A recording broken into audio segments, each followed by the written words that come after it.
Long echo once upon a time ஒரு ஊரில் ஒரு ராஜா ஆட்சி செஞ்சு வந்தார். அவர் மாறு வேஷம் போட்டு தன்னுடைய நகரத்தை சுற்றி வந்து மக்கள் எப்படி இருக்காங்க அப்படின்னு பார்க்குறது வழக்கம்.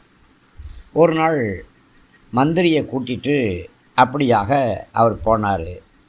போகும்பொழுது ஒரு வீட்டில் மனைவி தன்னுடைய குடும்பத்தில் இருக்கக்கூடிய வறுமை, சோத்துக்கு இல்லாத வழி, குழந்தைகளுடைய பரிதாபமான நிலைமை இதை குறித்து தன்னுடைய கணவன்கிட்ட அழுது புலம்பிகிட்டு இருந்தாங்க.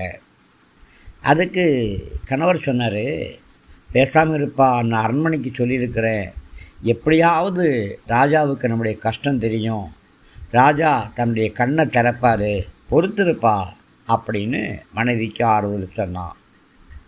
அடுத்த தெருவுக்கு போகும்போது அடுத்த தெருவிலையும் இன்னொரு வீட்டில் இதே மாதிரி நிலைமை தான்.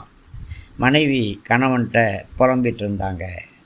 அதுக்கு அவள் கணவன் சொன்னார், பொறுமையாக இருப்பா, நம்மளோட கடவுளை நோக்கி ஜெபிக்கலாம், கண்டிப்பாக கடவுள் கண் திறப்பார் அப்படின்னு சொல்லி சொன்னார்.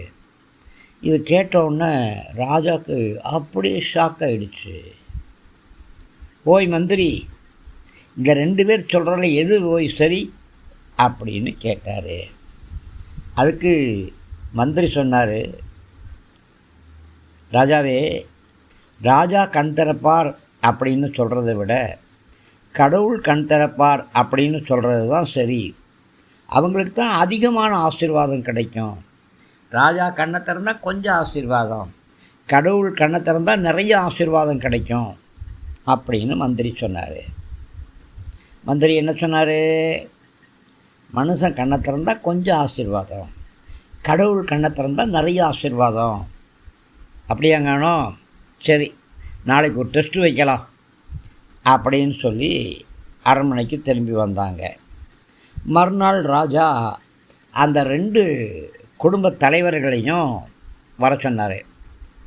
அதற்கு முன்பாக சமையல்காரரை அழைச்சி, மந்திரி அழைச்சி, கஜானா அதிபதி அழைச்சி ஒரு பூசணிக்காயை கொண்டு வர சொல்லி அதில் ஒரு துவாரம் போட்டு உள்ளே இருந்த எல்லா விதை சதை எல்லாத்தையும் எடுத்துட்டு அதுக்கு பதிலாக பொற்காசுகளை நிரப்பி அதை மூடிட்டார்.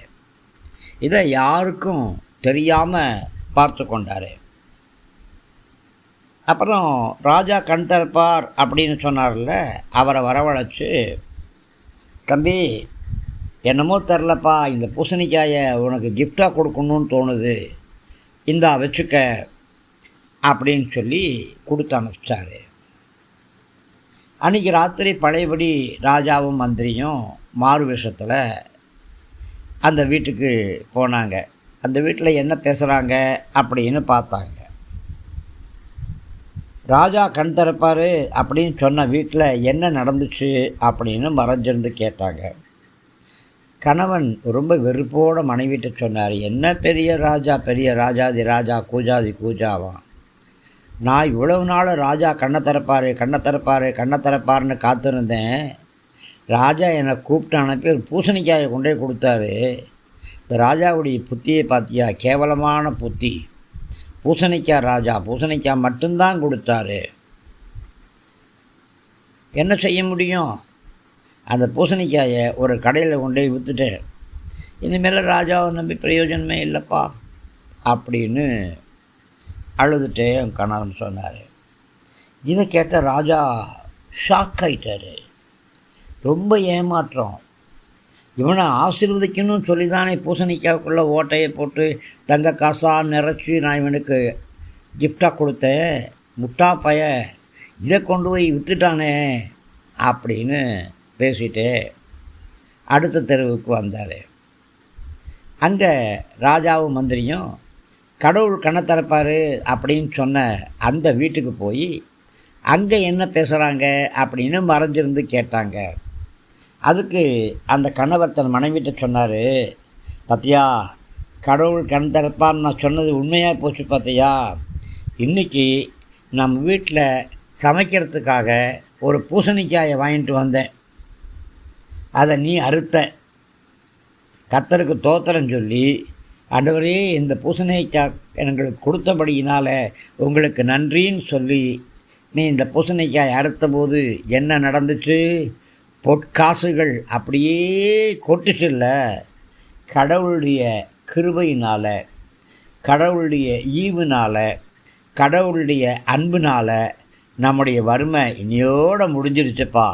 மெய்யாகவே கடவுள் கண்ணை திறந்துட்டாரப்பா அப்படின்னு சொன்னார். எனக்கு அருமையானவர்களே, ஆண்டவராகிய கர்த்தர் நம்முடைய வாழ்க்கையின் எவ்வளவு கடினமான சூழ்நிலையாக இருந்தாலும் அவர் நம்மோடு கூட இருப்பார். எவ்வளவு கஷ்டம் நஷ்டம் இருந்தாலும் நம்மோடு கூட இருந்து நம்மளை வழிநடத்துவார். நம்ம தேவன் நம்ம மேலே ரொம்ப அன்பு வச்சுருக்காரு. நாம் நம்முடைய ஆண்டவர் மேலே நம்பிக்கை வச்சு அவரையே சார்ந்து கொண்டிருக்கும்போது இன்னும் அதிகமாக நம்ம ஆசீர்வதிப்பார். தொல்லை வரலாம், கஷ்டம் வரலாம், ஆனாலும் கூட எல்லாவற்றுக்கு பின்னாடி ஒரு உயர்வு இருக்குது. இந்த பரீட்சையில் நல்லா படித்த பிள்ளைகள் பாஸ் ஆகி உயர்ந்த இடத்துக்கு போவாங்க இல்லையா?